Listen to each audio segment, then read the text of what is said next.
Good evening, fans. This is another production from the Radulich and Broadcasting Network, the Metal Hammer of Doom, and I am your host, the mandated reporter, and frankly, I'm mortified, Mr. Mark Radulich. Yes, another 12-hour work shift, another night where I'm going to fight to stay awake to give you the best podcast I can possibly give you in the world of rock and roll, heavy metal album review podcasts, however big or small that pond may be. Joining me shortly is the ever-elusive, hard-working Mr. Robert Cooper. He will be on momentarily. And tonight, since we couldn't figure out what album to review, and there weren't a whole lot of choices, we decided, you know what, let's have some fun. Let's play some covers. So we've got 6 apiece, 12 total, that we're going to play for you tonight. Some of them have been around for quite some time. Some I discovered actually recently, and I've been listening to them ad nauseum. And I'm sure Robert has his reasons for why he picked what he picked. So we'll get to that momentarily. While we wait for Robert, let me do some plugs. We'll get them out of the way now. A week from tonight, The Long Road to Ruin is back. And for those of you who may have heard us talk about what the schedule is going to be like for that show, I think we promised we were going to do The Crow. However, Benjamin Colon was not going to be available, and he really wanted to be on that show. So since he does all of our title card artwork, we decided let's wait until he is available and not in the middle of dental surgery. And, since I make the schedule anyway, and it's not like there was a real pressing reason we needed to do The Crow, we figured we'll just put it off until maybe April or so. So we are currently, I'm not sure if I've edited the schedule or not. Yeah, I just threw the Crow back into the pile of stuff we'll get to at some point this year, maybe sooner than later. In the meantime, since next Wednesday the 18th at 9 o'clock,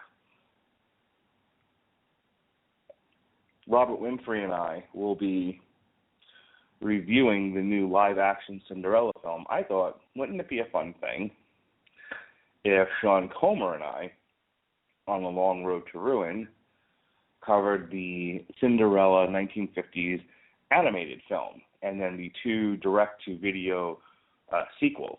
I don't know if people knew about that, but yes, Disney has a whole slew of direct-to-video sequels for their major feature-length animated motion pictures. And I think it actually started with Cinderella. So the first one is Dreams Come True. And the second one, Something in Time, Rust in Peace, The Time Will Tell, Time After Time, something about time. Cinderella 3, A Stitch in Time, whatever it's called. It's actually a pretty fun plot, but we'll talk about more next Thursday. That's what we're going to be doing.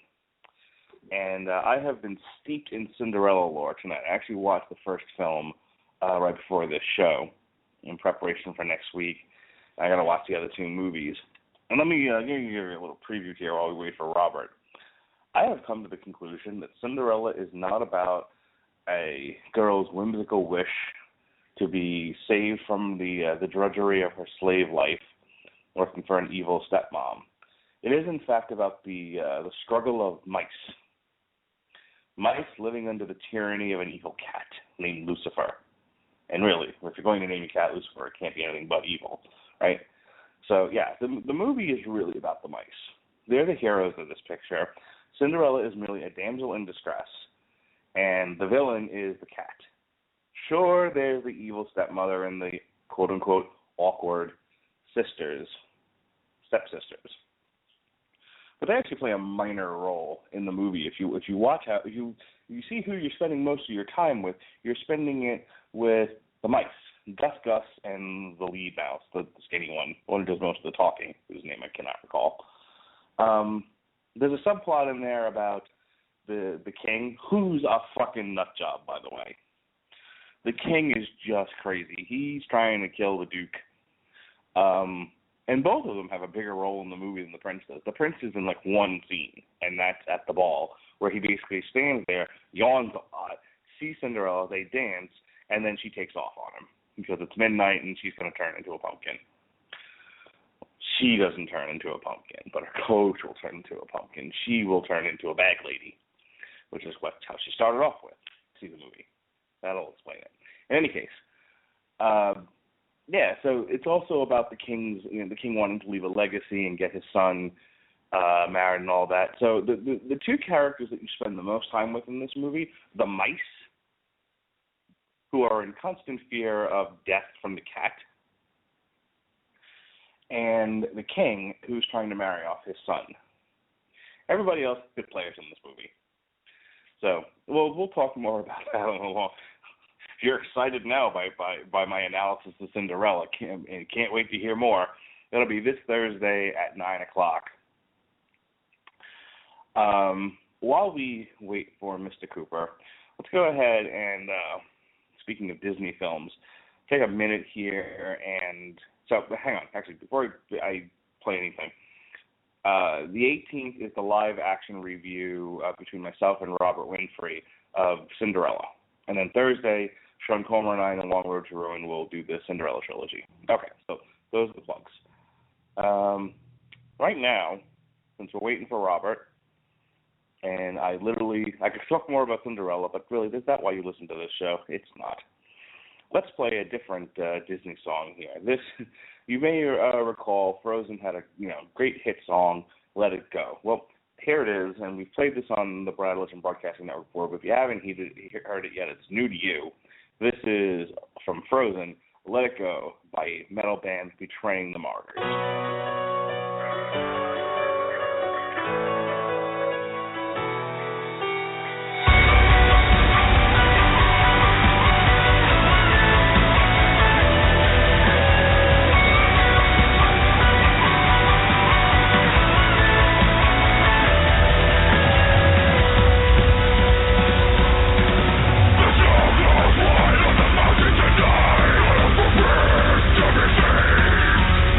King of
Betraying the Martyrs, Let It Go. Let It Go. I'm going to go ahead and give out the number, 323-657-0901. Number again is 323-657-0901. I'm also going to pull up Twitter. So if you're listening tonight, and you're following me on Twitter at Mark Radulich, MarkRadulich. While we're waiting for Robert Cooper, if you want to call in, the number is 657-0901, area code 323. Or if you just want to hear a song, like you have a particular cover you want to hear tonight. Let's see if we can get it in there while we're waiting for him. You can just send me a crap. Shoot. Hang on, folks. Just forgot about something. We're going to go ahead and listen to a track from last week while I deal with a bit of an emergency.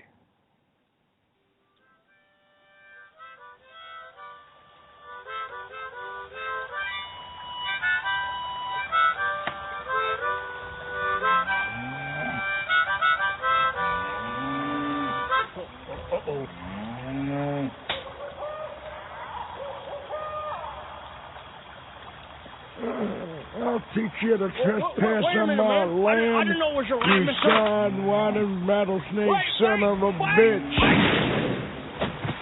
Sons of bitches.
I still enjoy that MOD cover.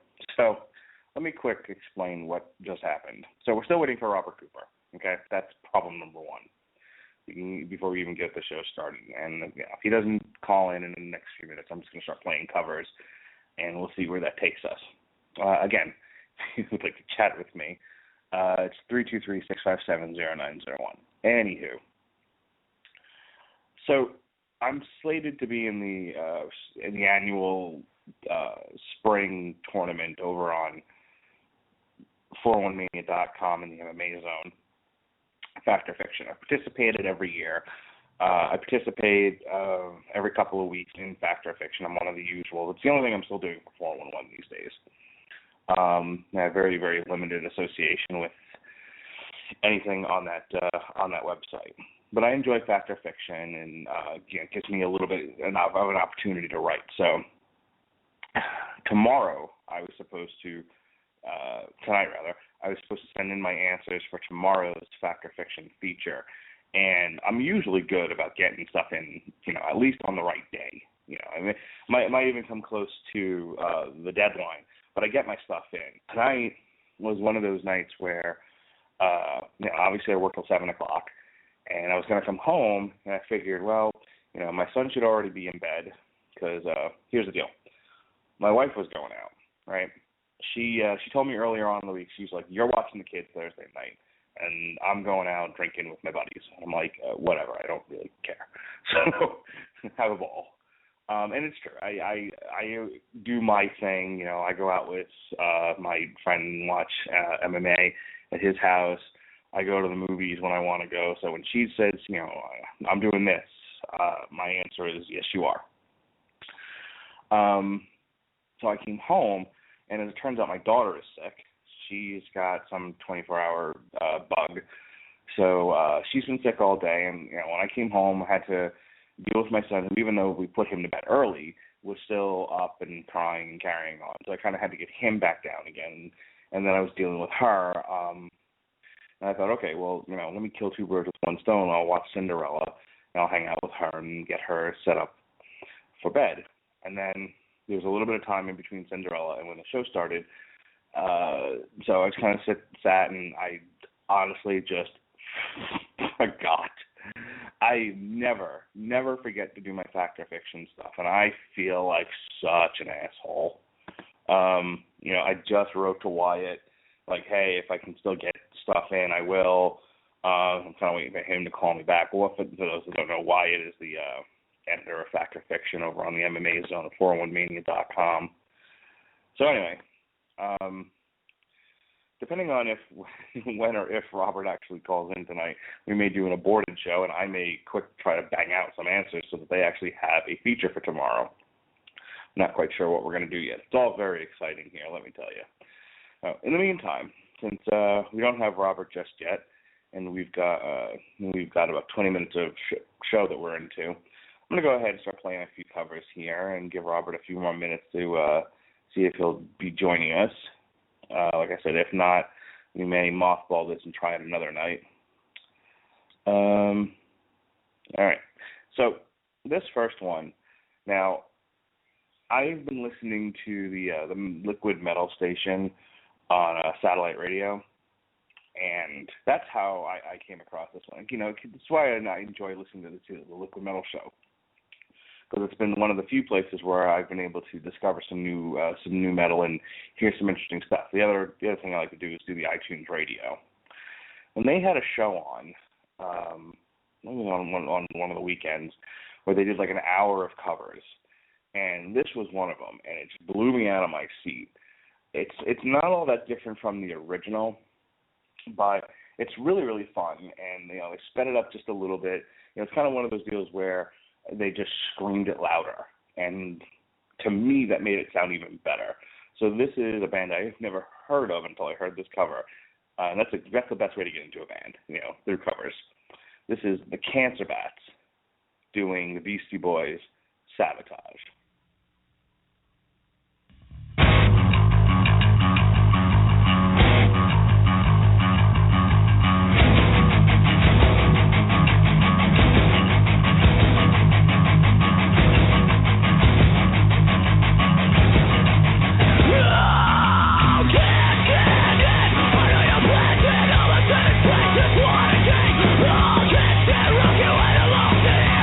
Crystal falling, so crystal clear.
is the cancer bat Sabotage.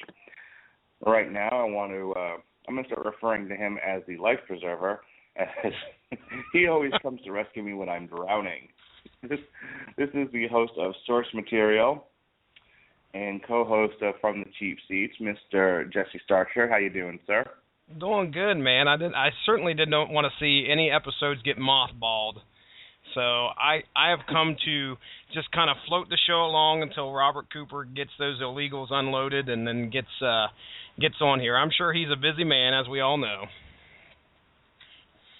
Yeah, sometimes that's the whole thing is sometimes he doesn't get out when he is scheduled to. So it's a little hard to do the show right now when he works because I never know if he's going to get out on time or somehow if he's going to be held up. And unfortunately, and I certainly understand this, when sometimes you get held up, you can't get on your phone and call everybody and text everybody and be like, hey, I'm being held up. You got to work. You got to get shit done. You got to get it done. Yeah, I sympathize. On the other hand, I'm also not a fucking mind reader. Well, let me tell you, I've been, obviously you guys were throwing some songs out here today on the instant message, on the Facebook Messenger, and I've heard approximately about maybe one of those bands. So these guys that you guys are playing tonight are going to be I think most of this is going to be new music to my ears, even though it's all going to be covers. A lot of these bands I've never heard of. Well, that's interesting. One of them we did last week or so. We reviewed the new Ennis Ferrum One Man Army. Okay. Yep. And of course they did a cover of Rawhide, not what you heard before, but what you've heard before. MOD covering Bonanza, which is hilarious, by the way. There's an older Ennis Ferrum album, and one of the bonus tracks is a cover. And they do an awesome cover of Metallica's Battery. So why don't we go ahead? Now, you've never heard this before? So how much Ennis Ferrum had you heard before you started listening to our podcast? Oh, dude, none at all. Your guys, that was the first time I ever listened to any Ennis Ferrum at all. And man, I'm really sad I missed out on a lot of their stuff. Well, yeah, they've been around for a while, and it's certainly worth digging into their catalog. Now, you finally joined the 21st century and signed up for Spotify, right? Yes, I am a premium user now. Excellent. Now there's no excuse. You can start digging into all kinds of catalogs. Because really, Spotify, it's got so much of what's out there. You might find a hole here or a hole there, but for the most part, if you really want to get a good taste of a band, a band's catalog, you can pretty much find it on Spotify for $9.99 per month, and you can use it on all your mobile devices.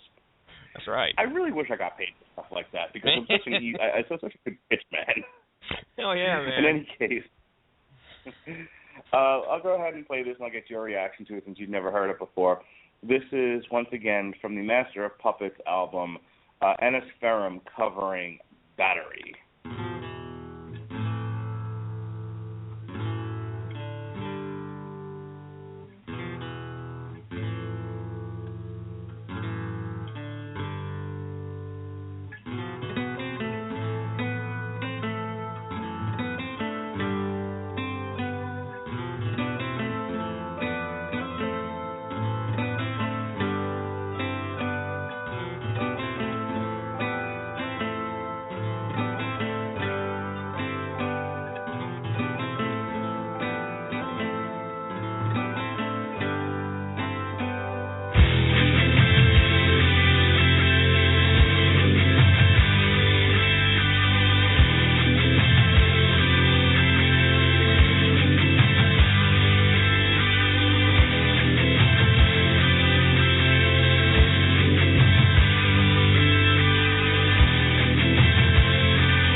that's your first opportunity to hear Anasferum's cover of Battery, Mr. Starcher. What were your thoughts?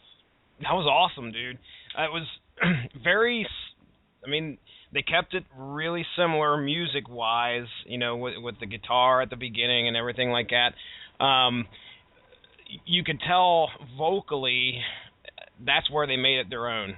To me, the guitar and everything like that, it definitely reminded me, obviously, of Battery from Metallica. But as soon as the vocals kicked in, you could tell they were putting their mark on that song. I feel like it was a smidge faster, and I know towards the end they really just belted out, and it feels faster and more chaotic than the original, and that's one of the things I like about it. This is one of those songs that made it to one of my workout mixes because it's just it's got that slightly heavier beat than the original. I mean, someone listening to it might not even notice it. Like, oh, it sounds just like the original. I'm telling you, it's just a hair faster, but that hair makes a humongous difference. They're just. I mean, I'm not going to say, oh, it's superior to the original, but I feel like it stands apart from the original, and on equal footing at the very least. I listen to it and. I feel like I'm not necessarily even reminded of Metallica's version of it. Like this, they made it their own without necessarily changing the style significantly. It's very weird like that. But I love it, and like I said, it's one of those, especially if I've had a bad day, and I just need to just blare something chaotic in my ears so that I don't have to hear the voices. Crank it up, I hear you. Just kidding. Then this is one of those songs that I'll play. Oh yeah. Well, it's definitely it's Ensiferum, man. They're heavy. You were talking about their previous catalog. I mean, they've been around for quite a while. I mean, are most of their early stuff really, really heavy, or? I would say a lot. From what I recall, a lot of it sounds like how One Man Army sounds. It's a little hard for me to say. They definitely draw like bands of similar ilk.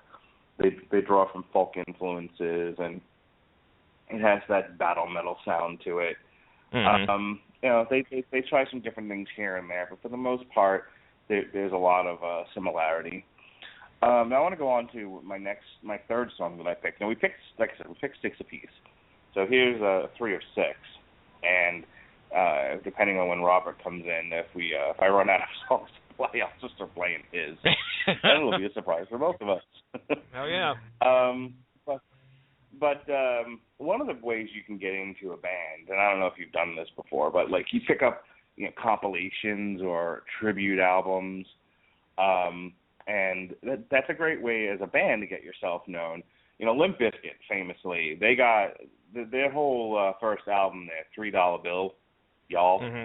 No one knows anything about that album except for the fact that they did a cover of what the hell's the name of the song? George Faith. Michael, right? George Michael's Faith. Yeah. So that's the song that sticks. Now after that, they went on to have a lucrative, if unworthy, career. but it was all started. It was all started with a cover song, and like I said, that's a great way to get your name out there, to get people to listen to you, to differentiate yourself from the white noise around that's coming that's out there in the culture.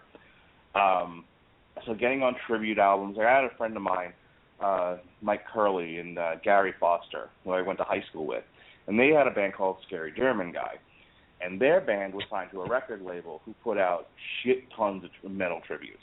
There was a tribute to every fucking thing, and they were on a bunch of them. That's how people got to know Scary German Guy. Now, Scary German Guy did not have a tremendous amount of metal success, and they have since gone on to do other things. I don't know what Gary's doing these days, but I'm pretty sure Curly's no longer in music.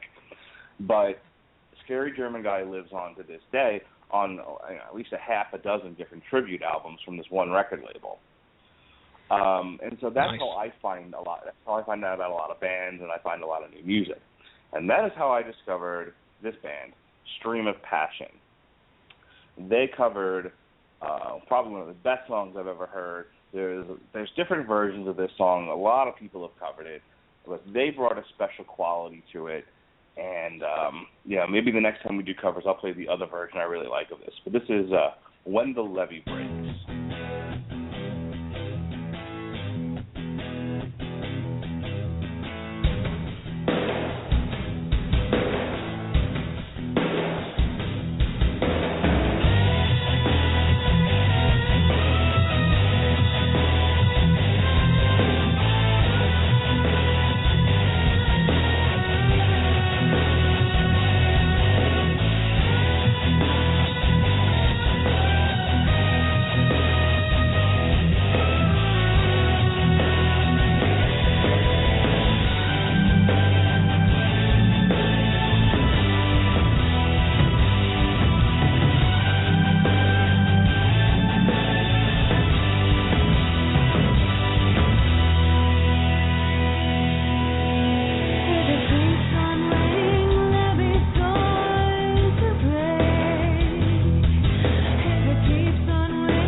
So that is Streams of Passion, When the Levee Breaks. What do you think, Mr. Starcher? With the chicks singing and the who's the what's now? The who's what's now? Well, let's go ahead and make sure that we're all on the same page. That was definitely a chick singing. She was fronting that band, all right? Let's not get confused like we were on our last covers podcast that we had. Yeah, that was beautiful. That band's actually, again, the first time I ever heard of that band. I hopped on Wikipedia and was checking them out. Dutch progressive metal is what they're known for. Yes. They're still out there, and they're still out there making music. They took that one and made that their own. That one right there, you could tell. And I can't say that I've heard too many women singing When the Levee Breaks. Awesome song too. You got to give Led Zeppelin some props on that. That's a great song, but they did a great job covering it. Nice. Yeah, it's one of my favorites. It's one of the reasons why I like to I like to do these covers shows, and and why I listen to a ton of covers is I really enjoy different takes on songs. I think Jed from the casualheroes.net, who, by the way, in case everyone was wondering, apparently the Casual Heroes had some sort of issue with the website this week, so nothing got put up. Yeah. However, next week we should be returning to form. What form that is anyone's guess. We should be returning to the airwaves this Tuesday with a new WrestleCast. Hopefully everybody will be on the cast this time. Seems like one person's ducking out every other cast, needing some breaks every once in a while, it seems like. Well, we ran into a thing where we started having Pat on the show, and then Jed and Pat were kind of ganging up on me, and I was like, well, if I'm going to get ganged up on, then Pat can just have my seat, and Jed begged me not to go. Just threw himself upon my tender mercies. Please don't leave. Please. I don't. For some reason, I just can't see Jed doing that. But I know for a fact. I was like Hulk Hogan. He was Dixie Carter. He was just holding on to my leg because I tried to leave twice. And he said, "Please don't go." I'm glad they talked to you. Yeah. I appreciate that. But seriously, the core group is still Chris asking questions and then tuning out disinterested, and then Gavin picking up the slack, and then myself and Jed, and that's the show. We've had, I think what we figured out is that if one of us can't be on it, there's an open spot, and we've got Pat to fill an open spot, or Robert Winfrey, but so we can have at least some different voices. But I think what we figured out is 5 people on the show is way too many. Stepping all over each other. Yeah, I mean, I imagine it's tough to run a podcast with like 3 or 4. I couldn't even imagine what it'd be like with 5 people and trying to freaking conduct that training. Do you remember what the Superman podcast was like, when the Long Road to Ruin Superman podcast? that was. You've mentioned that a couple of times. I do remember listening to it. I don't remember it being much of a train wreck as you guys thought it was, but I mean, it is what it is, though. I mean, if it's tough to do. It was exhausting. I didn't think it was a train wreck. I think I was exhausted by the end of it, and I don't mean because I was up late. I mean, trying to get everyone's voices in there and make sure everyone is heard, and still trying to move the show forward. And like what you don't want is when you're doing these podcasts is obviously you don't want people talking over each other. So as I'll pull back the curtain, and show you some of the magic that goes on here at the Radulich and Broadcasting Network.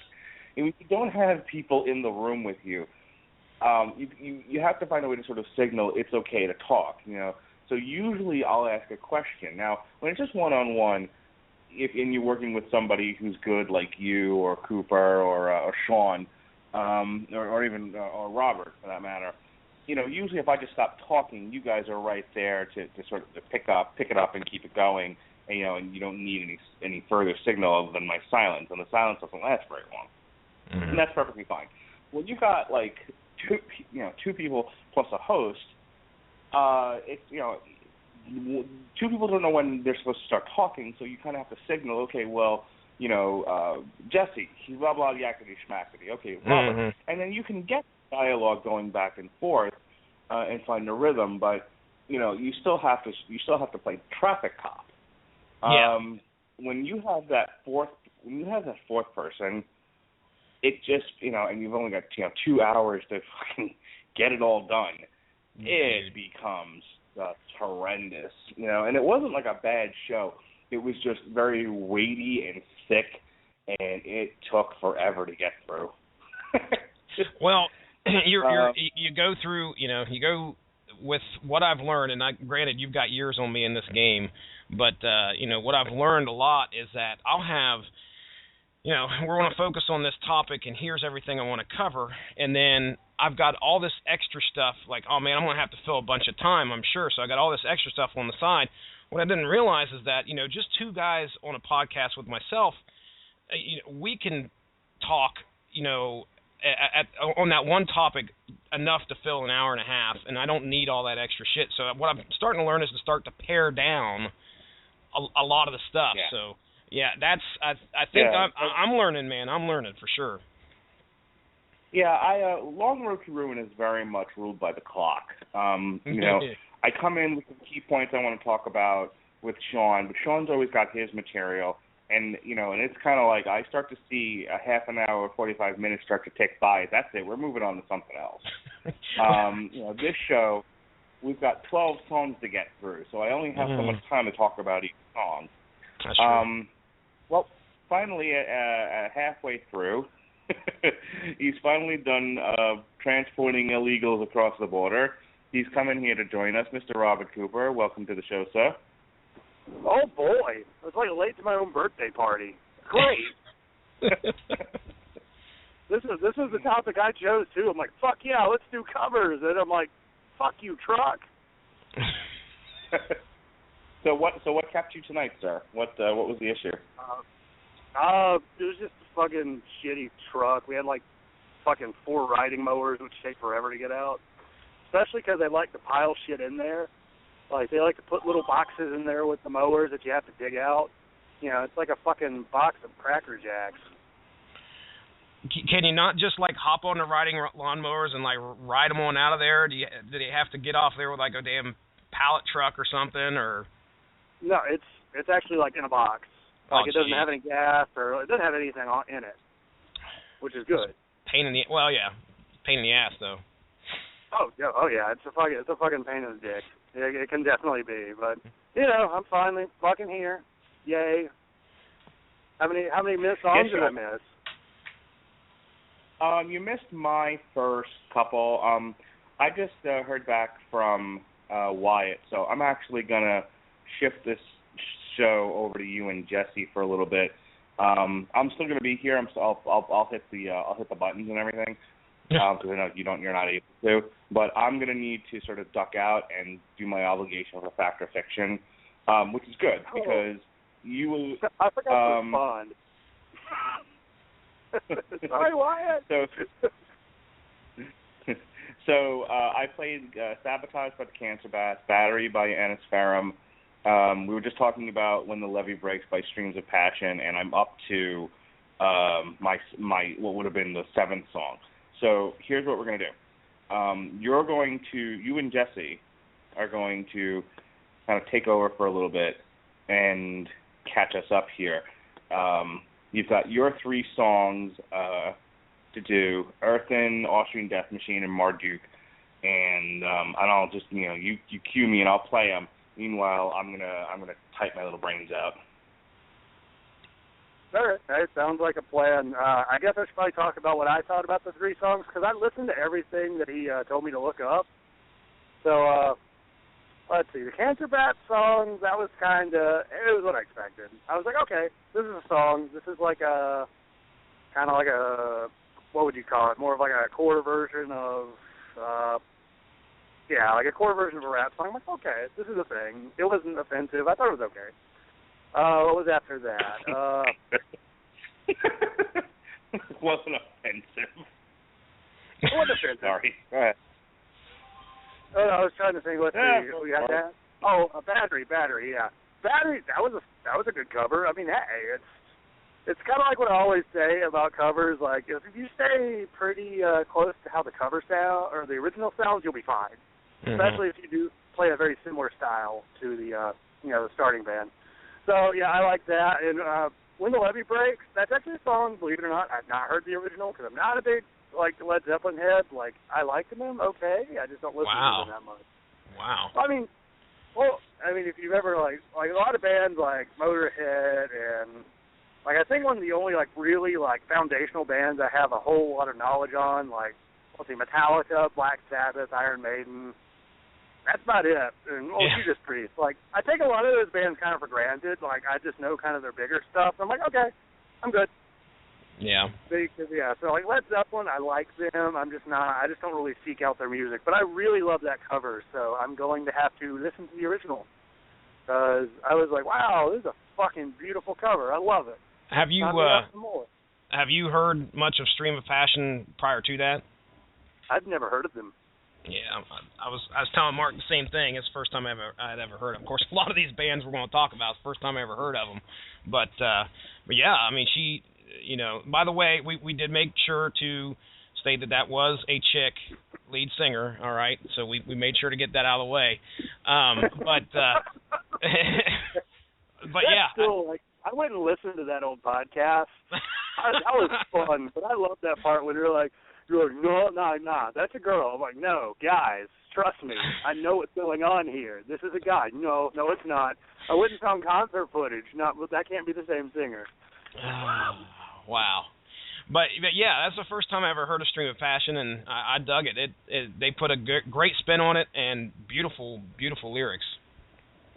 Yeah, definitely. So, trying to think. So the first cover I went with this time was a Woods of You pre-cover, because I've been really trying to review them on here forever. I've been wanting to do a retrospective for the longest time. I just can never seem to find the right time, because I'm like, well, Mark would really love half of their music, because they're very typo-negative-y in a certain way, like the lyrics and some of the vocal stylings.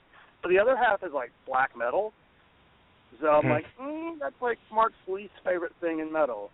Besides, no, I don't think anything's really he hates more than that. Well, no, I was going to say them Bros, but he likes the Bros for some reason. He does like the Bros. I don't know why. Yeah, I chose the cover of Lightning and Snow just because it stays very true to the song, but it's really pretty and really conveys a lot of the emotions that the song has. So sound guy, I'm gonna go ahead and play my first cover there. It's a Canadian gothic metal band called Earthen, covering Woods of You Pre's Lightning and Snow.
For years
Oh, okay.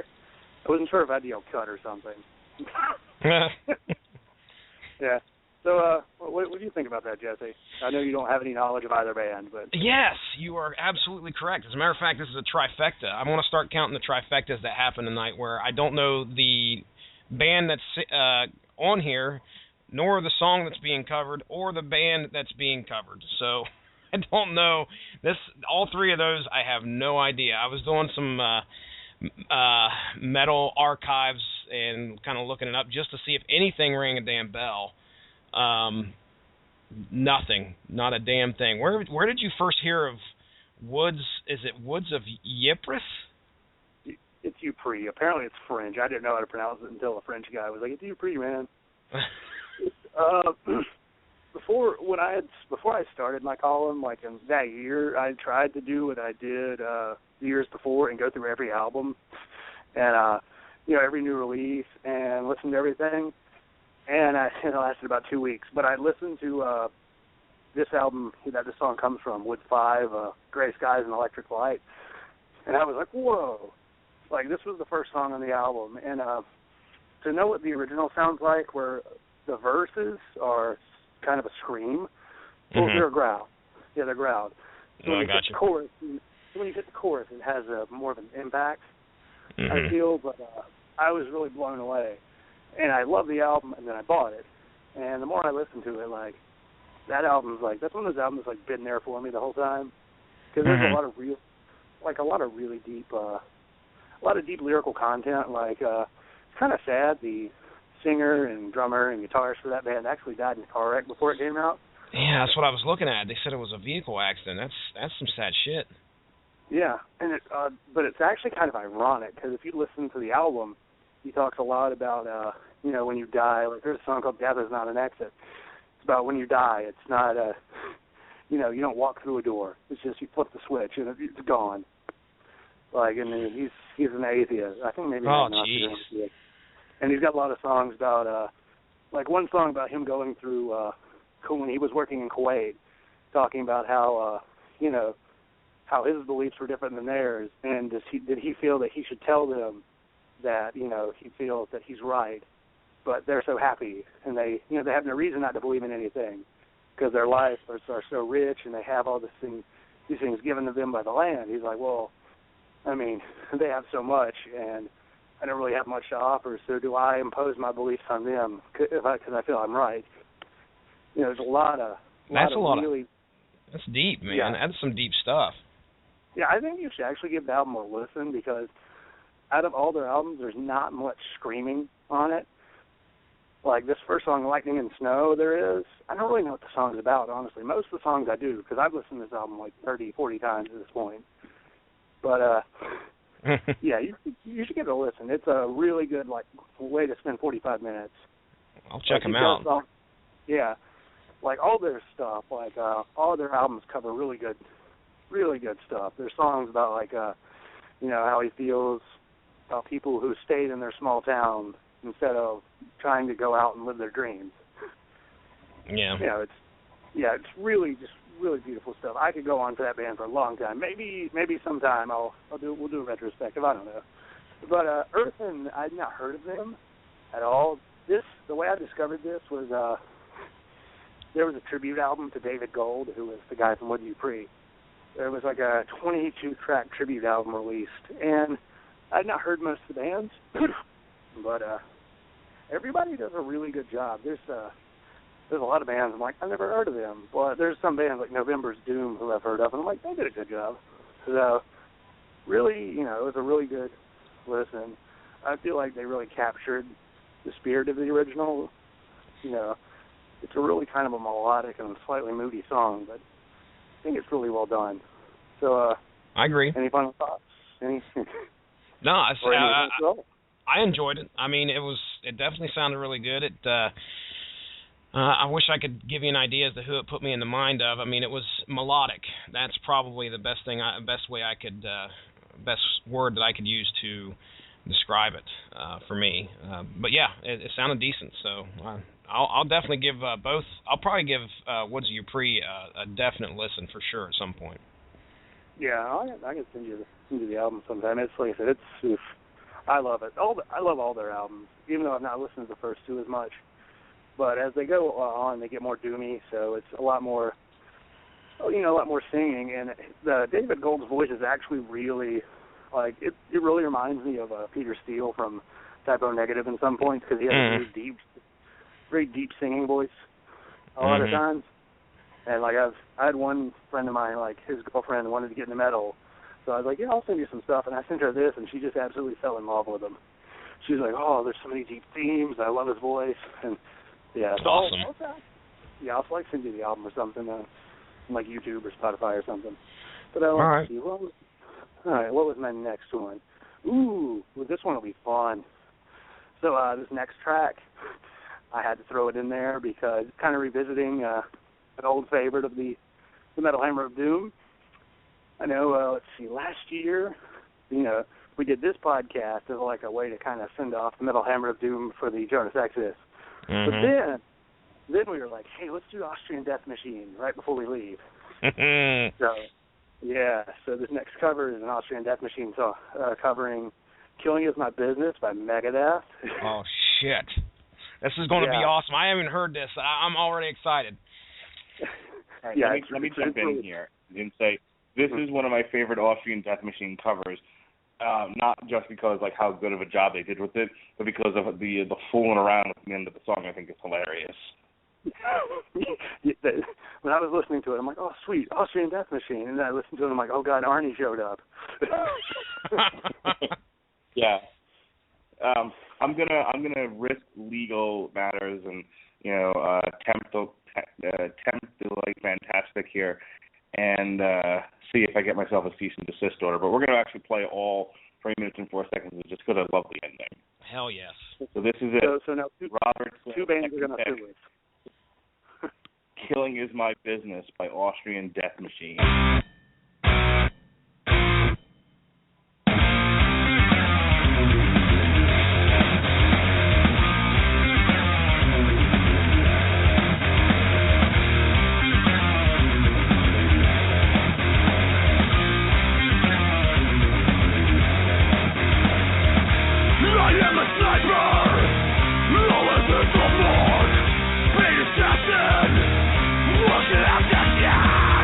Looking through the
on the solo, Shredenstein.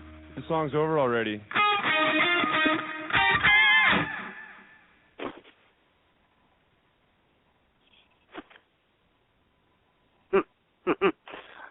Now we can get sued by 2 bands.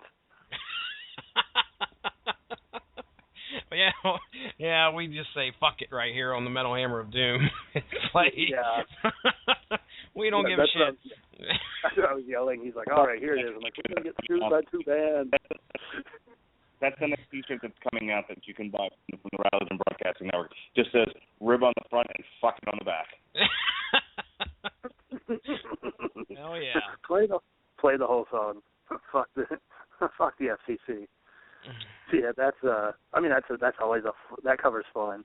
And I love Shaving a Haircut. That was my theme song in high school, because if anybody's seen me in person or followed my various social media places, I have a beard, and usually my hair is like, I haven't got a haircut in a few months. Desperately in need of a haircut. Yeah, shaving a haircut. This was bad in high school because I had a patchy beard. Oh, man. Oh, it's funny as shit. I remembered something as the song started. I once made a mixed CD for one of my teachers because for extra credit, we were supposed to read a short story, something that we read in class, and then and then we had to make a mixtape to go with it. And I read A Good Man Is Hard to Find by Flannery O'Connor. Really good shit. Really dark. He's like, oh, you'll love it. I'm like, yeah, because I make a bunch of death jokes and stuff in the middle of class. Oh, yeah. Teachers love that. They really don't. I remember once I made a child death joke in one of my AP classes. My teacher's like, everybody's laughing except for the one super duper liberal chick, and my teacher's like shaking his head. He's like, damn, dude, did you have to go there? There was once that super duper liberal chick. I walked up to her. I'm like, how you doing, Gabby? She was cool. Like, Cooper, you're gonna say something fucked up. I was like, I was gonna say hi.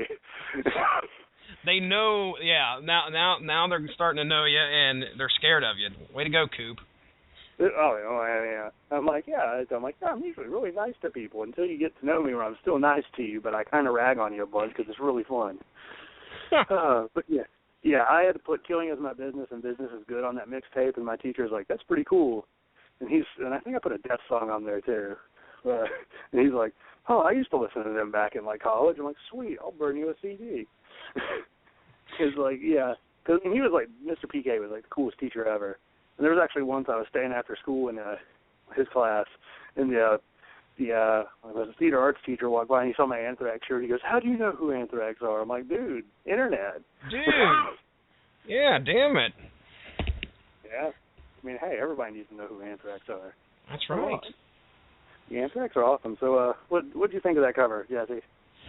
Oh, geez, Louise. That's the opposite of the bad trifecta. That's the good trifecta. Like I said, I know who Austrian Death Machine is, thanks to the Metal Hammer of Doom. I've known about Megadeth and Killing Is My Business for quite a while. What a fun cover that was. And you gotta love Arnold showing up in the middle of that stuff. That's awesome. I love that. When I was listening, I'm like, oh shit, Arnie. That's the best surprise ever. I'd say so far that's got my favorite cover of the night so far. All these songs I've never heard. So every single one of these ones you guys were listening today, I didn't have a chance to get on there and take a listen to any of them. Usually that's what I try and do before the show starts, is get a good idea of what you guys listen to. But so everything I'm hearing tonight is brand new to my ears. So but yeah, that's my favorite so far. Ooh, well, actually I didn't even tell Mark what any of my covers were, because I always like to kind of surprise him. So I'm happy he increased it from 5 to 6, because Richard's like, yeah, 5 covers. And I'm like, because everyone's like, we get 6? He's like, 5. Unless it's going to break your heart, we could do 6. I'm like, no, can we do 6? yeah, let's do it. Because I thought 5 would be easy.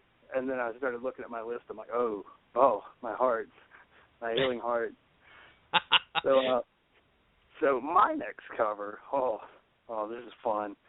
It's a black metal band named Marduk. Whereas me and my friends, we kind of say Marduk, because we're referencing Marmaduke, of course. Every time we see it. But yeah, Marduk, they're good black metal band. They've got a lot of really good early albums. They have an album called Panzer Division Marduk, which got them kind of some Nazi sympathizer thoughts, and I don't think they are, but, oh, dude, I'm so tired of Nazi satanic black metal. It's so stupid. Yeah, it's Marduk. And Marduk. Yeah, the Marduk are pretty awesome. And what are they covering? The Rolling Stones. Oh, boy. Yeah, they're covering Paint It Black. Yeah, when I saw it, I was like, oh, this is going to be interesting. And I listened to it, I'm like, all right. Because I'm not big on the Stones. I mean, you can probably guess. Like, I know Paint It Black really well because it was in a Guitar Hero game, so I played it like 10 times. Oh, dude, that reminds me. We opened up source material with Dragon Force Through the Fire and the Flames because we did a Savage Dragon spotlight. And my freaking hand just hurt listening to that damn song. Yeah. Those guys, like, they're on like fucking like cocaine and energy drinks, I swear. But Marduk here from Norrköping, Sweden, huh? Yeah. I got introduced to them through the old Mosh Pit column in 411. Man, Dan Haggerty. I'm so sad that he never released that last column of his. Because he kind of got, I think he got to the point where I did, where he's just like, I'm too busy. What was his plans? He was doing a retrospective of every year from 1970 to like the current year, which I think was to like 2010 or 2011 probably. Wow. But like for his last column, he was going to release his top 5 albums of all time, and he never did. Wow. Which made me sad.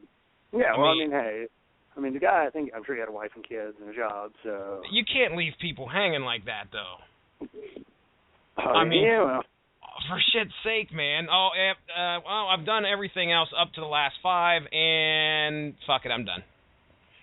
I think he made it to like 1997 or something. But I learned about them through his column, because their first album, I listened to like a song, Dark Endless, from it, and I could not stop headbanging. It's a really, really good song. I actually used it in a presentation for school. I love how you use this stuff in your schooling. I think that's pretty fucking awesome, dude. Oh yeah, dude. I did a how to headbang seminar. I would have loved to have seen the do's and do nots of that one. Oh, well, I mean, it wasn't really a do and do not. It was just like kind of a tips and stuff. Like it was about 10 minutes. I made a 98 on that presentation. Dude, you get a good grade. It was great. But then the next one I did didn't go over well. I was trying to convince the class that pro wrestling was an art form, and my teacher's like, I don't like it already. Like, she doesn't like wrestling. I'm like, gosh. Oh, well. Yeah. But I mean, hey, it was public speaking. That's my jam. So yeah. Yeah, I used that. It took like 2 weeks to build that presentation because I had to get all the audio links right and all this right. And it was just goofy, but it was fun. So yeah, no further ado, let's go ahead and play it. Marduk, Paint It Black, as originally done by the Rolling Stones.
sometimes black metal just sounds silly.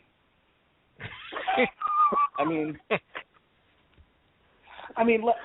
we just talk about this for a second? Can we stop the show and just talk about how sometimes the way somebody sings a song can almost, without it meaning to be just be a parody of what it is they're trying to do.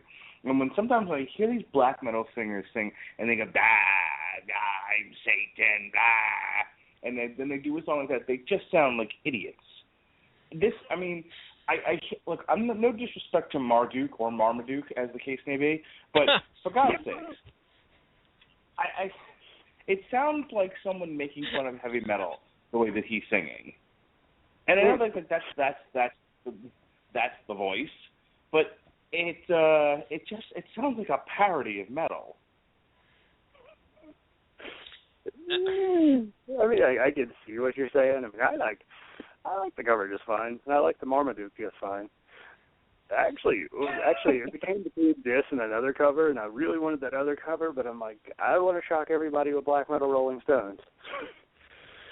Yeah. If you want to hear a good cover of Paint It Black, you got to get Ministry cover in. That's the shit right there. Yeah, never heard it. But yeah, I thought it was. I like the cover, but I can see what you're saying. So I can still raise the same point of. Yeah. I could still bring the same point with the bro metal. I could be like, well, at this point, it's just kind of a joke, like a throwdown. You're the voice of reason here. I need you to weigh in on this. Now, all I have is a preference, and all I can say is black metal is I do not prefer black metal at all. It's not that I hate it. Okay, I'm not as extreme as Mark Radulich here, but I can't.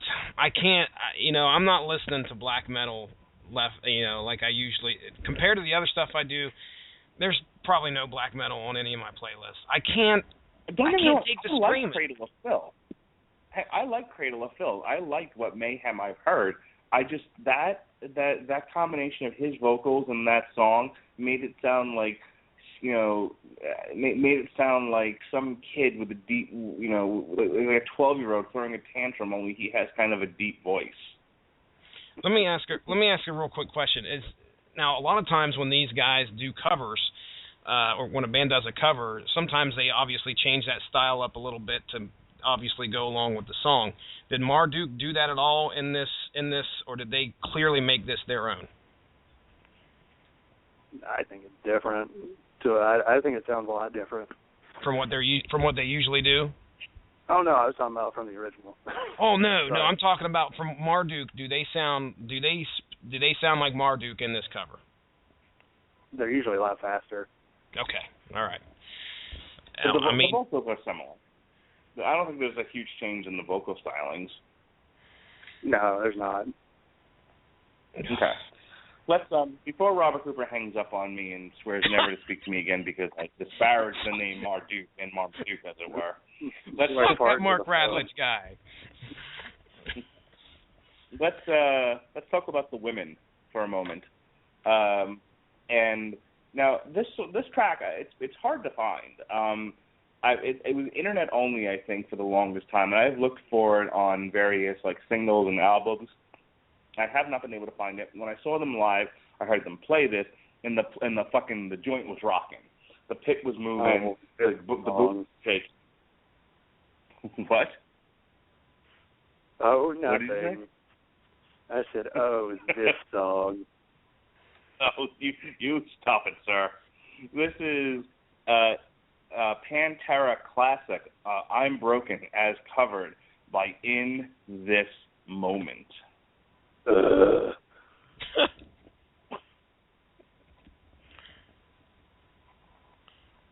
Someday.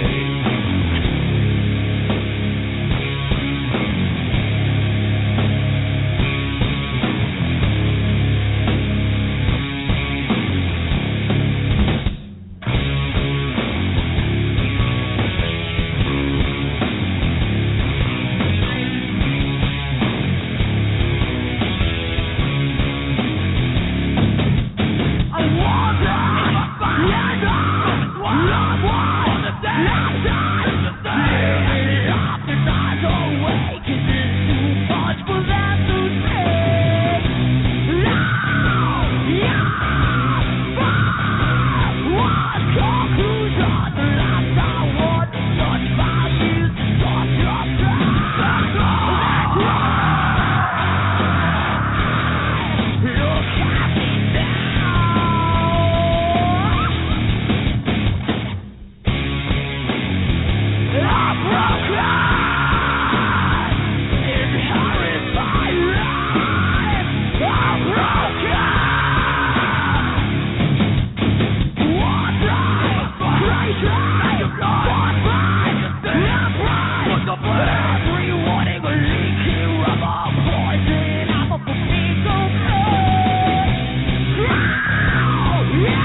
just fucking awesome. I hope nobody heard me laughing in the middle of that, because I did bust out laughing. Now let's talk about this. Let's stop the show again and talk about why Robert Cooper is clearly having a stroke in the middle of this song. Well, okay, why I was? Okay, well, one thing, the reason why I can never find this is because it was done on like a talk show called Talkin' Metal, where, because I found this when I was, found the audio for it. It's them jamming with the guys from that show and Jose Mangan or something like that from Liquid Metal XM. Guy's kind of a douchebag, but not in like the mean way. It's kind of like he's a bro. Yeah, he's kind of a bro, but he's the one doing the backing vocals. But the thing I was laughing at was her trying to do the singing part, like the screams sound fine. I'll give her that. She sounded, Phil would be proud about that, but when she hit the more groovy, like, singing part, I was like, sounds like she's dying here. It wasn't I don't think that was in her range. I don't think that was quite in her range the way it was. I don't know, but it just makes me laugh thinking about it. Captured the spirit of Phil Anselmo perfectly. I feel like the screams were on pitch. I feel like the band captured the essence of that song. It was Pantera reborn as a band fronted by a small woman. Yes, I don't know quite about that. I mean, if we want to go into the spirit of Phil Anselmo, we can go listen to him ramble for another hour. That's hardly the point. All right, again, I need you to jump in here. What's the beef, man? What's all that stuff? I want to make this one real easy. If people are wondering, okay, first off, 5 Minutes Alone. That is a Pantera song, right? It's a very good Pantera song. Okay, you got your choice. You got 5 Minutes Alone with Phil Anselmo, or you got 5 Minutes Alone with this chick. And okay, here's the problem. We're talking about I'm Broken. I'm Broken. That's the song. Yeah. No. 5 Minutes Alone. I know she's not covering that, but I'm talking about this. Okay. The picture of this chick is,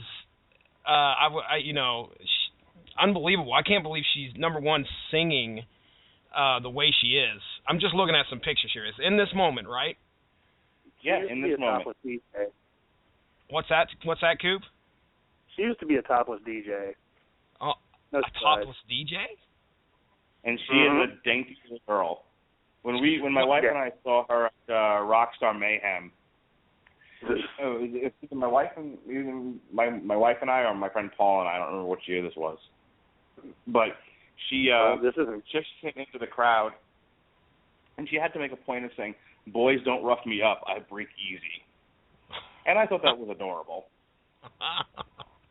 Well, anyway, I'm very amazed, and I think personally, again, Coop, I'm going to have to side with Mark on this one. I really honestly am surprised that she was able to pull off those vocals, and I think she did an awesome job sounding like Phil. That's my personal opinion, but I urge anybody out there that's never heard of this band, please go Google image and just see what we're talking about here. I can't believe what I'm looking at, to be honest. But see, that's why I feel like they have half the fans they do, because she is a very attractive woman and all, but it's a gimmick. It's a gimmick. Well, I mean, she's very attractive. I think the band's just kind of I think they're okay. I mean, the band itself. I don't know anything outside of what I just heard, so yeah, I'm not a fan. I hear you. She is an attractive woman. 5 minutes alone, just like I said. 5 minutes alone, sir. Well, yeah, I would not come out of the best crackers. If we went 5 minutes alone logic, I would be listening to a totally different genre of music. Yeah, 5 minutes alone, I'd be listening to Taylor Swift. Yeah. Yeah, there you go. I don't need 5 minutes alone with Mark. No. 5 minutes alone with Fat Factory. All right, Coop, you're up next. Okay, me next. What was next? I think it was that Obscura. Yeah. Obscura. Yeah, it's okay. So the next cover. See, I had to get Death in here since Mark has never done a podcast with me where I did Death. Since I did that Death podcast by myself, I think I did a pretty good job for one man talking to himself for an hour and a half. With Blog Talk messing up. Yeah, Blog Talk. God, fuck you, Blog Talk. It's all your fault. But anyways, so I love Death, and I missed my only chance to see Death. Thanks, Warden. Yeah, that sucks. Yeah, what the fuck was that? Anyway, so. Was that the cats? Okay, that was a door. Sounds like we got a cat fight going on. Hang on, I gotta bump you for just 1 second because my wife just walked in from getting drunk and picking up loose men. Oh. So in honor of my wife taking off her ring so that she can show people that she's single in the bar she went to. Oh, damn! She just left. I don't have on my ring, but anyway. Nobody wants to hear that shit. So in honor of my lovely wife, who I love dearly and who's an awesome human being, this one goes out to you, honey. This is Lollipop by Framing Hanley. Oh, good. Oh, good. She said he's so sweet, I wanna lick the rapper. And she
What happened tonight, Melissa? I drank my margarita too fast and puked in the bathroom at the restaurant. I'm classy. So this is why we don't let Melissa out much. I'm very often my friend. You are so loud right now. We have sleeping children.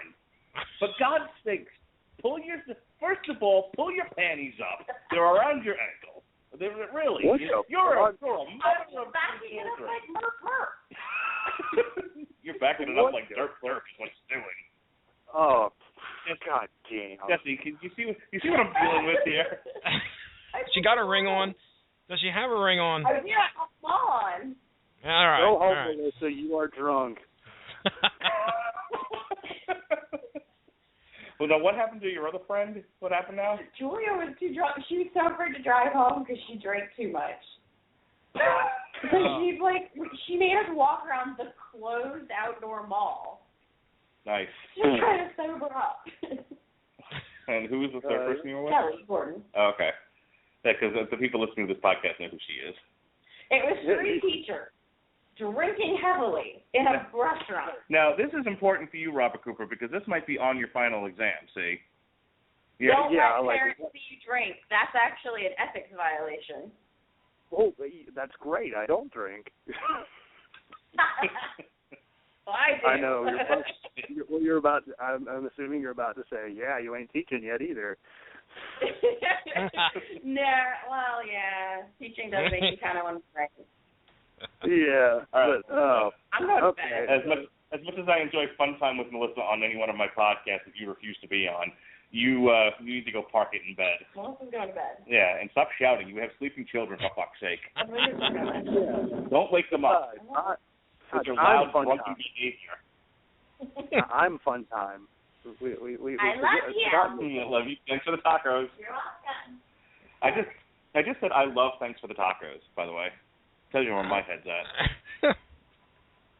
She won't remember though. No, she won't remember anything. Okay, so that cover, okay. All right, so here's the thing. That wasn't a metal band. It wasn't. I was waiting for Coop to jump on that. I was just like, this doesn't feel... And Coop's going to... Yeah.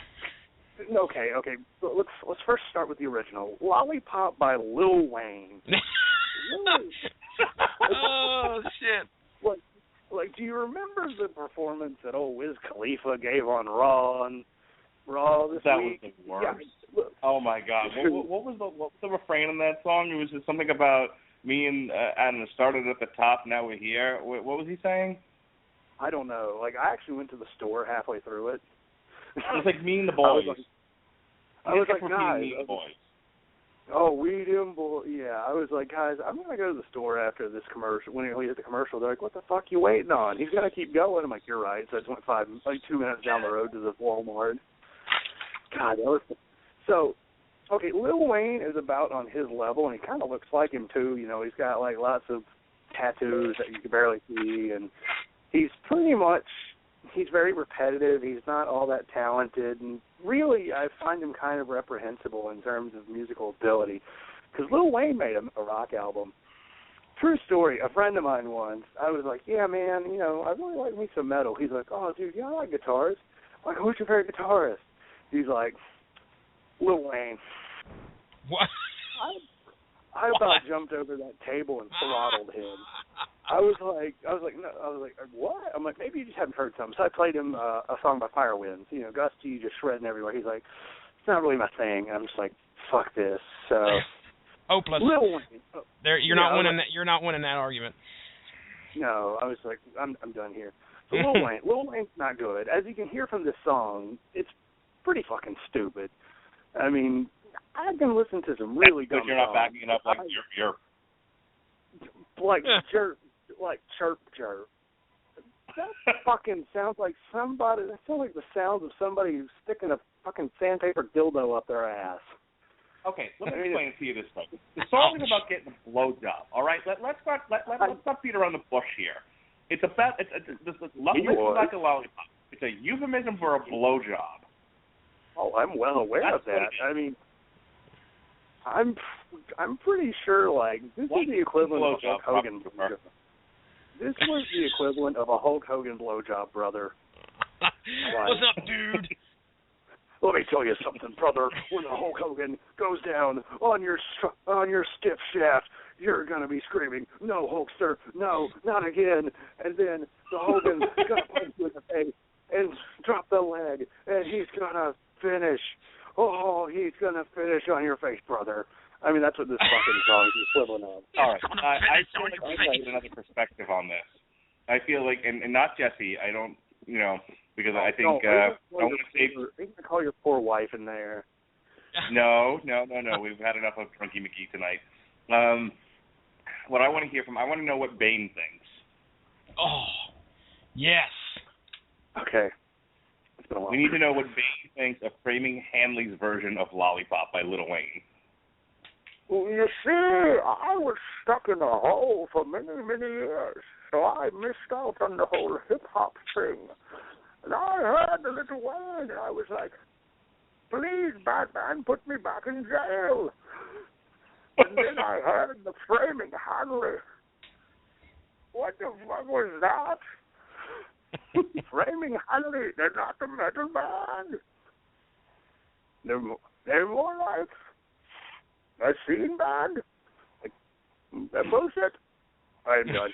I haven't done Bane in so long, it's been a while. Now, if you wanted Batman or Mr. Freeze, I can give you those. I do those voices daily. I haven't done Bane in a few weeks. So I'm a little rusty. Okay. why don't you give us, well, we've heard from Bane. Let's hear from another Batman villain. Let's hear from Mr. Freeze. I think this band needed to chill. They could not break the ice with that crappy little rock music version of that shitty Little Wayne song. I really wish somebody would just turn the heat on and kill me now. They were so horrible. I just wish somebody would shatter me and just put me out of my misery. They're seriously bad. What are you talking about, Freeze? Go listen to what is this? Oh, that's the worst. Mom, Dad, I'm gonna meet you now. Give me that freeze ray. Seriously, like that. I mean, you're taking a song that I don't like, and then you're making it like really whiny and like, you know, it's kind of brotastic. And you're kind of accentuating part of the things that at least I could give the Lil Wayne version credit for. Like, I can't understand him half the time because he sounds like he's getting the lollipop and or giving the lollipop. So, yeah, I mean, as soon as I saw this on Mark's list, I was like, does he hate me? Because granted, this was better than I remembered because I kept getting it mixed up with the I Set My Friends on Fire cover of Soldier Boy. That was bad. It's a screaming core band the entire time. It was popular when I was in middle school. God, it was not middle school, high school, sorry. It was bad. But yeah, Lollipop. Jesus Christ. God. The Coop disapproves. That was like I just watched every Authority promo from 2014 put together and played at the same time. I've had enough from you. Jesse Starcher, why don't you please educate this man? Oh man, I cannot side with you on this one, Mark Radulich. No way. Who the fuck is Framing Hanley? Never heard of these dudes. As for Lil Wayne, the only thing that I can give props, I can't even give props to Lil Wayne for this, other than the fact there's a Twitter account out there, if you guys get a chance, Rap Like Lil Wayne, or How Lil Wayne Raps. All right, okay, he had there. I think this is obviously a parody account, but you know, I'll read you a couple here. Locked inside of a Hooters, call that a booby trap. Oh, yeah, he does that way too much. He thinks he's clever. Two Mexicans playing basketball. Call it one-on-one. But that's about the only thing I can say Lil Wayne has ever made me thankful for, is the fact that I can get a couple of laughs off Twitter every once in a while. But, waka waka waka. Obscura, go. Okay, so Obscura, before I was so rudely interrupted by Hey. Everyone listens to all of my podcasts just hoping Melissa will make a gunpoint appearance. That she is like on one of the most listened to ones of last year, so yeah. Baby Metal, that's right. I love that album. It was so sad I had to work for most of that. But anyways, so yeah, Obscura, they're covering Death. This is actually from Death's last album, The Sound of Perseverance. For that album, Death really went into more of like a technical sort of sound. So a lot of their songs have like interludes in them that are just a whole lot of music, great musicianship. And luckily, Obscura is covering it. Obscura are actually a technical death metal band from, I think, Germany. I'm not sure. I haven't listened to a whole lot of them. But when I found out they covered, when they covered Flesh and the Power Holds, I'm like, oh, dude, I got to play this. And like every time I went to cut a song off, I was like, man, I can't cut this cover off. Like I love this song. This was one of the first Death songs I ever heard. I've listened to it like 20 something times, and it's 8 minutes long. So that's a lot of minutes. so let's get to it. Here it is. Yeah. This is Flesh and Power and Holds, covered by Obscura.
only thing I do have to say is I like the solos in the original a little bit better, but I think Chuck Schuldiner would be pretty proud of that version of it.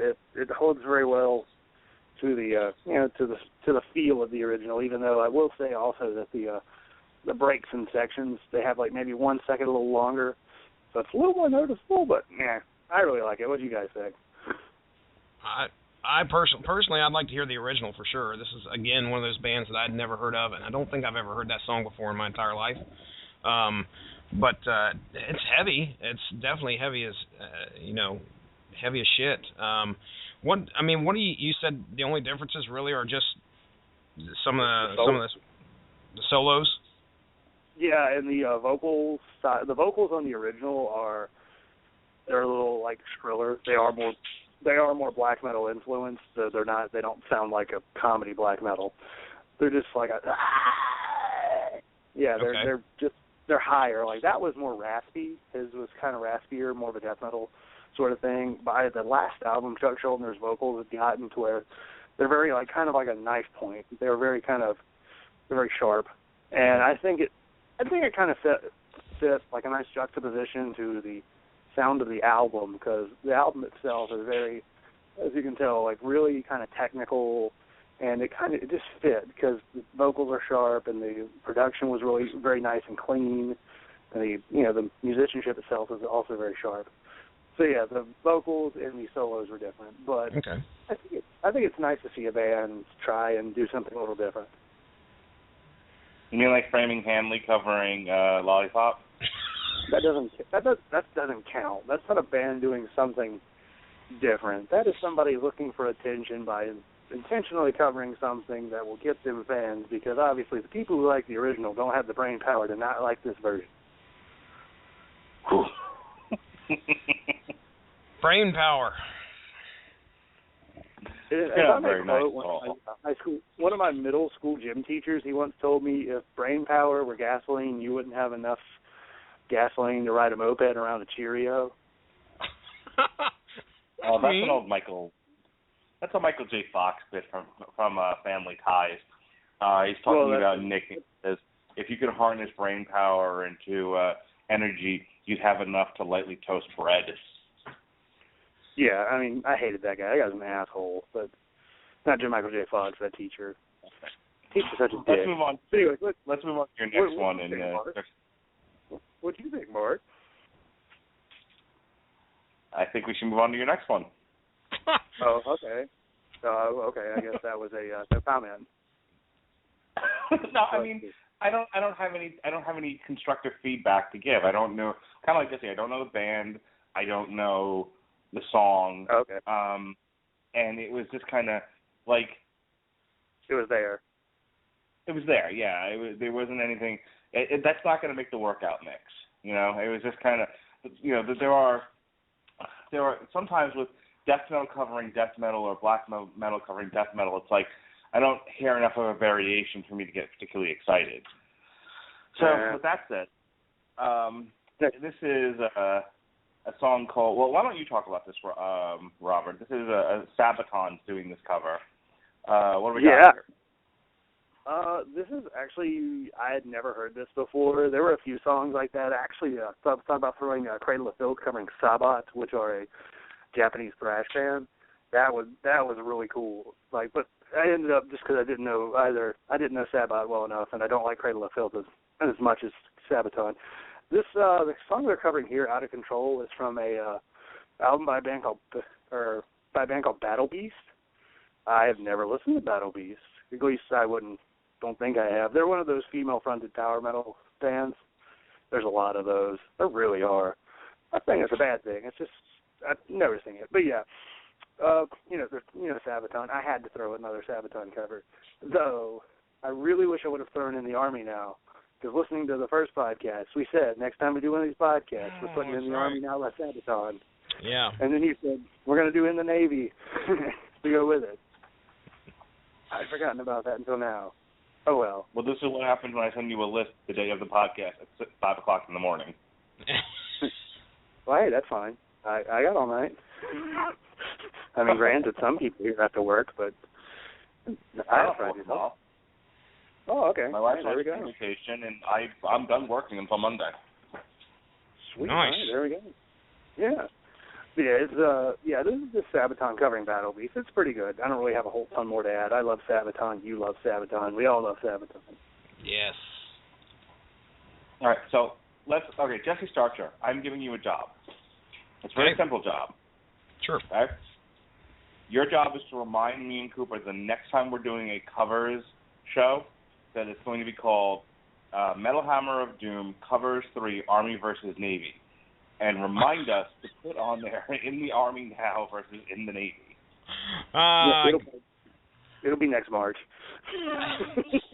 Yeah, it's gonna be. I mean, shit. What? It's been a year, right, since we did the last one. Yeah, that was kind of the point. Actually, I was like, "Fuck it, we'll just make this a yearly thing." All right. Well, hey, I got you guys' back. Watch this. I'll fucking remember. Well, if Cooper doesn't come up with a show with material for the next show, we may be doing covers 3 sooner than you think. I've already come up with ideas for next show. Oh, this is exciting. So this is Out of Control by Sabotage.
Okay, I like that one. That's got a good beat to it. That's got a groovy thing going on, make your booty move. You know, I like that one. Yeah, I mean, I figured you would. It's Sabotage. They're very, very catchy. Like, they're one of those bands. Like, for example, okay,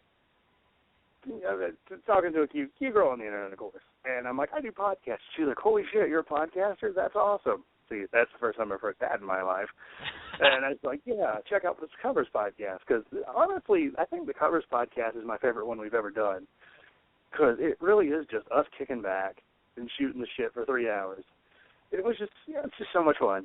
But anyway, she's like, yeah, I listened to the first hour of it. Not a huge metalhead, but I love that first song. You know, that song about the Vikings. I'm like, Sabotage. Like, they're very, very catchy, and they have their way of kind of digging their way into your ear. So I almost chose their cover of "For Whom the Bell Tolls," but we had that on the show like last year. So kind of felt like picking something new. And this was a really good cover. It made me want to go listen to the original because you could definitely see where they fit. Which, by the way, just random note: Sabotage and Nightwish tour in the U.S. Crossing my fingers, I'll get to go see them. Really? Yeah, they'll be hitting Charlotte in May, so I'm crossing my fingers. Dude, that'd be fun. My buddy Nick's like, oh boy, Nightwish fans. I'm like, come on, okay. Sabotage, dang. Here's what you need to do. Wherever it is they're playing in North Carolina, tell your mom now you have some sort of teachers conference you have to go to. Just tell her right now. You have some sort of like convention that you have to attend. It's part of your grade. You have to do a report on it, okay? And that way he can't fight you about going. Yeah. Well, I mean, the funny thing was, the Napalm Death concert, she was okay with me going. She's like, I don't want you going by yourself, because she seems to think the metalheads are the same as the, a lot of the people that go to the rap shows and shoot everybody. Yeah. Yeah. She's like, I don't like metal. I don't understand it. And I'm like, and that is very obvious. But yeah, trust me, because because Nick was like, "Hey, Coop, any concerts you want to go see this summer?" Sabotage. Well, yeah, of course. Because Sabotage, like, I've heard they put on a great show, and you can kind of tell they seem like really fun, peppy guys. Okay. So, yeah. Rounding out now, this is my last one. My last pick. This is what got us to 12 because I wanted to do this one. I wanted to talk about it. I wanted to embrace it. I wanted to share it with the world. I wanted to insert it in you. Okay? This. Whoa! Lollipop again? No, I like this song a lot. This is my jam. When I hear them singing the song, I feel like they're singing it directly to me. So this is Careless Whisper by Sealer.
So powerful.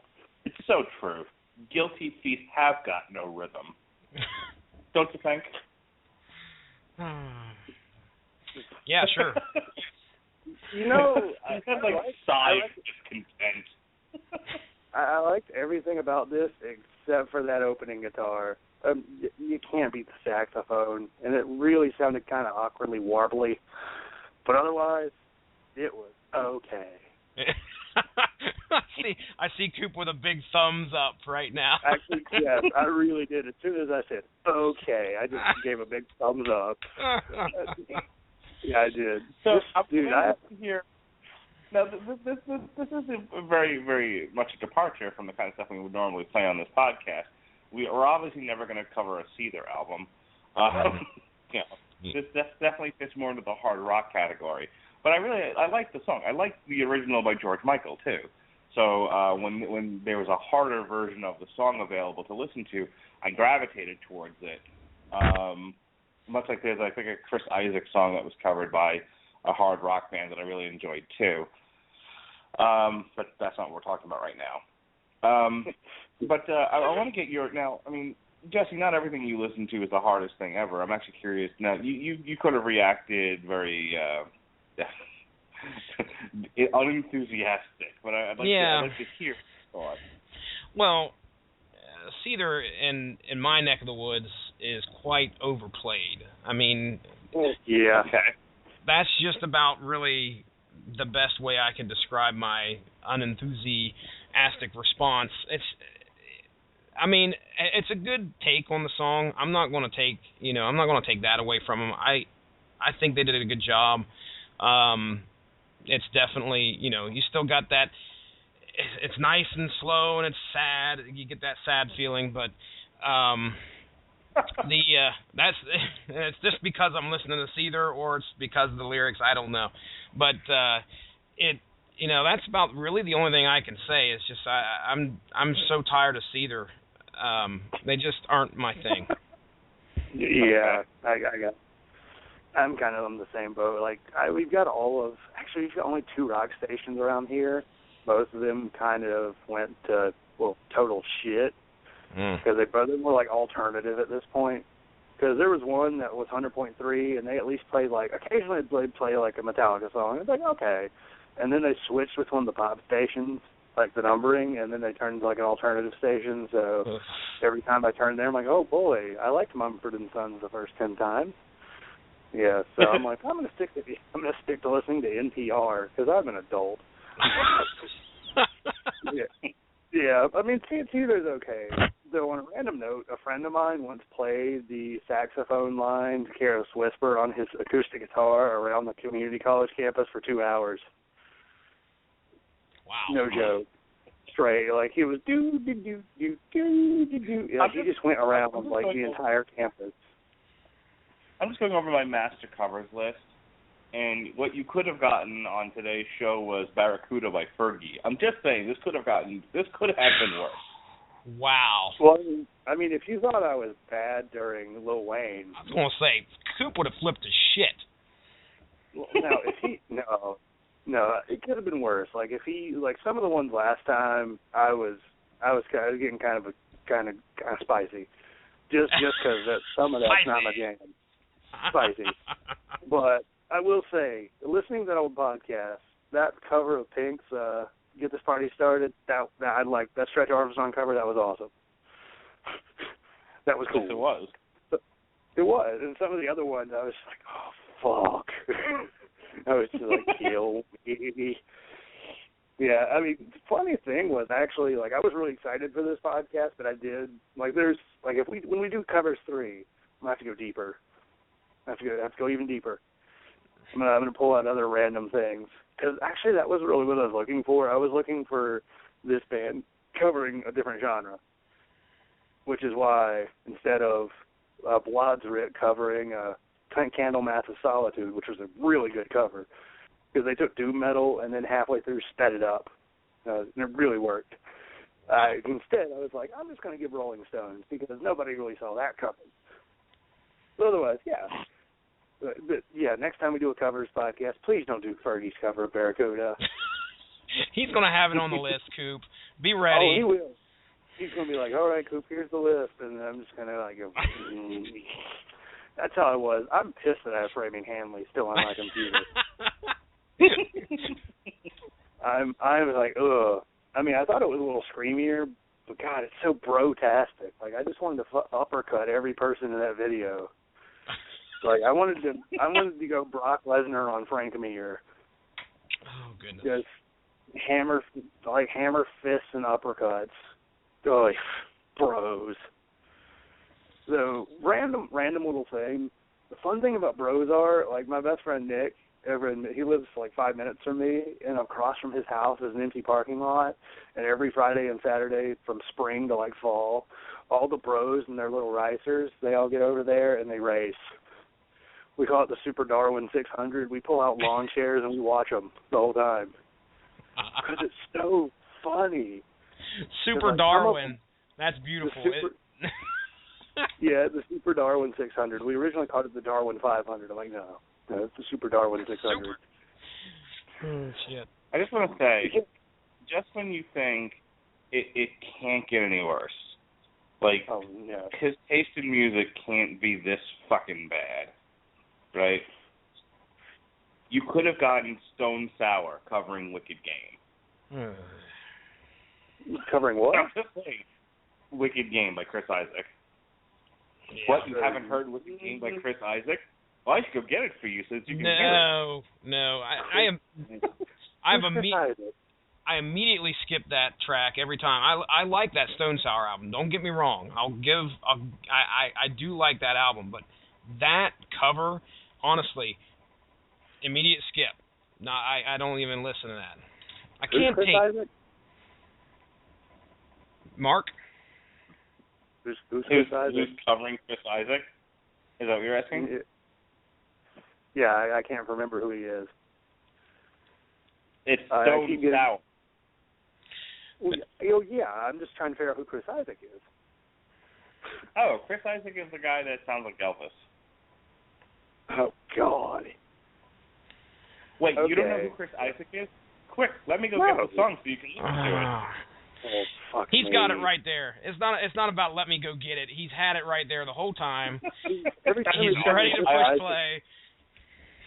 Every time this gag would Chris be funny if I set it up better, but no, I don't have it on hand. Oh. I keep thinking Chris Angel, and I know Chris Angel doesn't do music. Thank God. Oh, thank God. So, random cover we should have done that I totally just forgot about until now. Arsis covering Corey Hart's Sunglasses at Night. That would be interesting. I've not heard of that band, but I assume it's metal, right? Oh yeah, they're like a kind of a heavier thrash, kind of more like a blackened thrash, but it's in the middle of their album too. Oh boy. Like it's weird. Yeah, because usually covers are at the end. We are vastly running out of recording time here, so let's get to this last track here. This is our last track of the night minus our outro music. We're going to play at the very end of the show. Another cover. Coop was gracious enough to upload one extra song to play for some special outro music. So we'll do that in just a minute. But first, Coop's last song, one that we can both agree on, Stone Sour covering. This is Barracuda by Fergie.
Barracuda by Fergie, everyone. What do you think? You should have seen my face. It was very like unamused. I was like, you're like Barracuda by Fergie, and my face would just like, it sure just get better not to be. Go ahead, Robert. Set the record straight. Yeah, he's like, yeah. This was this is fucking Amon Amarth covering Black Sabbath's classic Children of the Grave. I had really been like kind of throwing around the idea of an Amon Amarth cover because last time we missed out on it. And originally I was going to go for like really random. They covered Aerials by System of a Down, but upon listening to it, it works kind of, but not enough for me to choose it over this. Because we all know that song, The System of a Down. The raspy Johan Haig vocals don't quite lend themselves as much to something like this. Yeah, that'd be interesting to hear. Yeah, they've got some weird, well, not really weird, but like they covered Balls to the Wall. That's interesting, but the vocals don't quite work as well. Like, I love Amon Amarth, but I'm like, So I was playing it for my friends, and they're like, the vocals don't quite fit. And I'm like, yeah, you're right. I was really disappointed. But yeah, they've got some really just kind of odd covers. Now, not as weird as Children of Bodom, which honestly there were a lot of covers I wanted to play, but I was like, I'll say Children of Bodom for the third one. Yeah, but this I think this is just it was a very good cover, really well done. They managed to hit everything. They managed to kind of do what I say is what a great cover does. They take the song and at least make it their own by just kind of making it Amon Amarth. Like, this is how Amon Amarth does Black Sabbath. And I think they succeeded quite well. What do you guys think? I'll step in here. Let me step. Hanley. Framing Hanley. Go ahead, Jesse. Oh, geez. I was going to say, you have the floor, sir, if you're going to start talking to Framing Hanley again. Coop's going to throw the phone. No, let me say that was some heavy stuff right there. I know of Amon Amarth. I've not listened to a whole lot of their stuff, but I know that they got that. You could tell right off the bat that was them. Covers are funny. It's funny how listen to Coop talk about how there's some songs is just like, man, that doesn't fit right, and it's neat how a band can try and take a song that's already been done and sing it, and we criticize it with like, oh man, I don't know about that. It doesn't sound right. A lot of times, certain songs are meant for certain bands, but that right there, that song, I wanted to hear the rest of it. That sounded pretty damn awesome.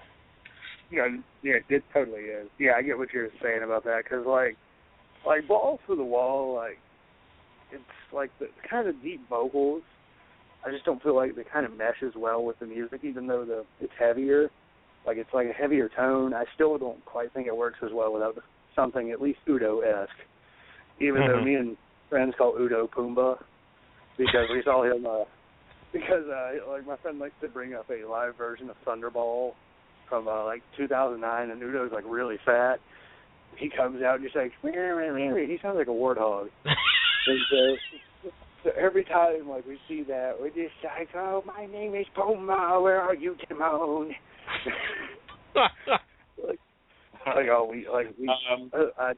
We love to do that. All right, so Coop, what are we doing in 2 weeks? The new Enslaved album. New Enslaved. Yep. Okay. Yeah. So that and hang on, that was In Times by Enslaved, came out March 6th. So we'll be sure to check that out and review it for all of you next week. The 2 weeks after that is Nightwish, and then 2 weeks after that is the new Prom covers album. Yeah, and then I think in May there's a new Unleashed album. Whew. I don't know about you guys. Hang on. I love Unleashed. Hang on. We got plenty to do. Well, no, not really. Whoa. Hold your horses there, sir. You're right. There's one album worth talking about for the month of April. May is when all like the good stuff comes out. There's a new Corpus Clani, there's a new 6 Feet Under, new Camelot, new Whitesnake, new Faith No More, which, you know, I'm sure people are going to be coming out of the fucking woodwork to want to be on that one. There's a new Halloween, so that ought to take us through Christmas. And new Unleashed, which comes out at the end of April. All right, so that's what we'll be doing over the next couple of weeks. Coop, anything else to plug? Ooh, of course. Sentai, Happy Go Fun Time Japanese Podcast, or as I like to call it, Sentai Writer Podcast. We still haven't done anything, and we need to because we got stuff to talk about.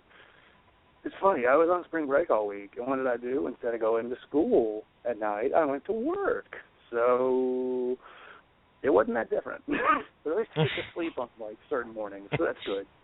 Yeah, I mean, I was like, this isn't really spring break, but oh well.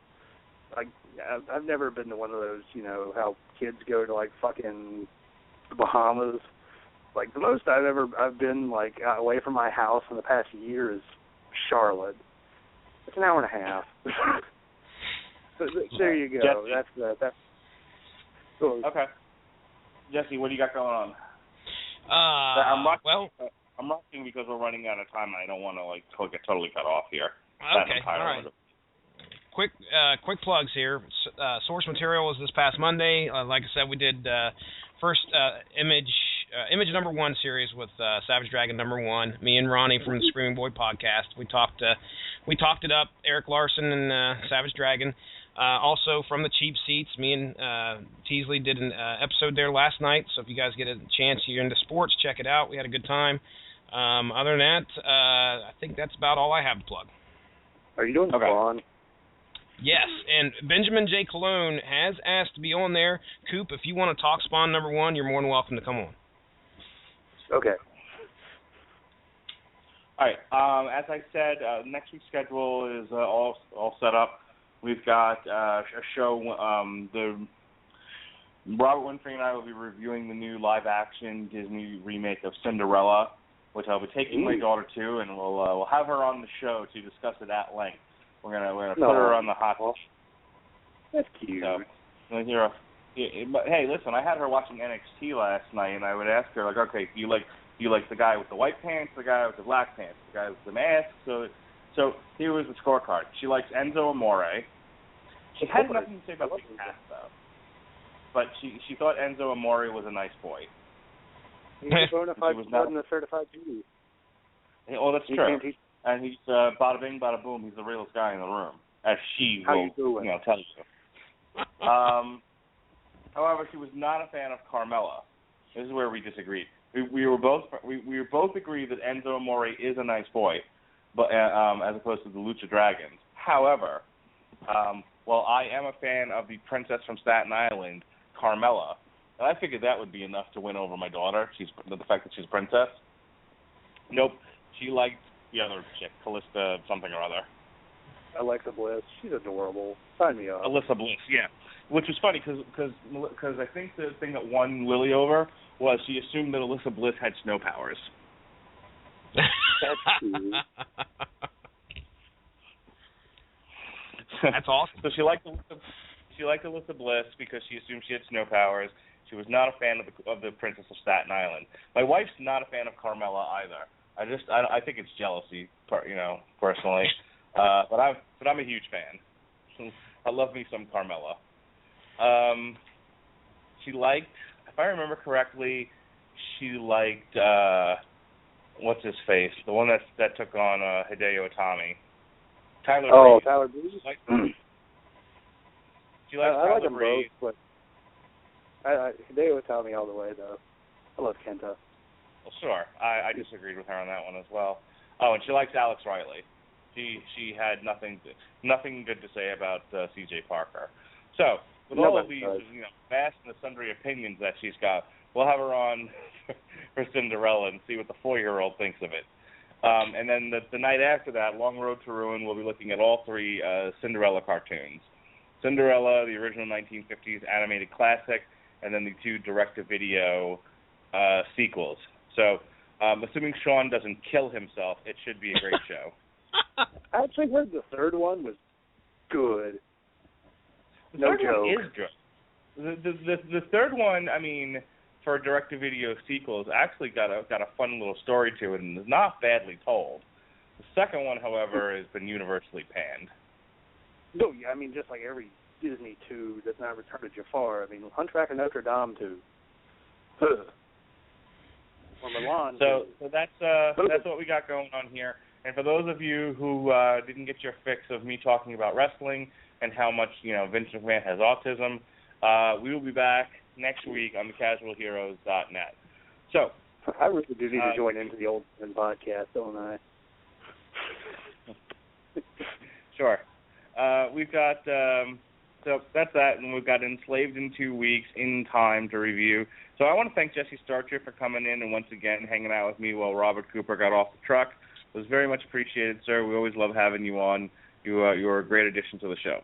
So with that said, for Robert Cooper, for Jesse Starcher, for the entire Radulich and Broadcasting family, I am the mandated reporter, Mr. Mark Radulich, and frankly, I am mortified. This is Overkill covering Frankenstein. Be well, be safe, and behave.